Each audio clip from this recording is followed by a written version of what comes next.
আছেন তারা একটা বাধার শিকার হবে, যেটা অলরেডি আমরা হয়ে গেছি। সেটা হচ্ছে আমরা তখন আমাদের আশেপাশে যে সমস্ত মানুষদেরকে জোগাড় মনে করতো, তারা আমাদেরকে নিয়ে মানে চায়ের দোকান থেকে শুরু করে সব জায়গায় আমাদেরকে নিয়ে আলোচনা করতো যে আমরা বকাটে হয়ে গেছি, খারাপ হয়ে গেছি।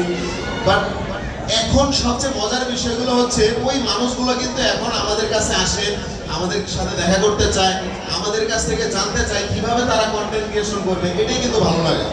সো আপনাদেরকে আমি বলতে চাই, যারা নতুন করে কন্টেন্ট ক্রিয়েশন করতেছেন বা যারা মোটামুটি ভালো একটা অবস্থানে চলে আসছেন, ওই পিছু লোকে কিছু বললো এই চিন্তা ভাবনা বাদ দেন।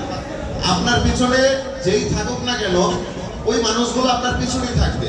সো তাদের কথাকে ইগনোর করেন, নিজের চেষ্টা অনুযায়ী নিজের কাজকে ভালোবেসে গিয়ে যান, ইনশাল্লাহ সফলতা নিশ্চিত। আর আরেকটা কথা হচ্ছে, যারা কন্টেন্ট ক্রিয়েটর হইতে আসছেন বা নতুন যারা ক্রিয়েটর আছেন, অনেকেই টাকার জন্য কন্টেন্ট ক্রিয়েশনে আসেন, সবাই না, আমি অনেকের কথা বলছি। এটা করা যাবে না।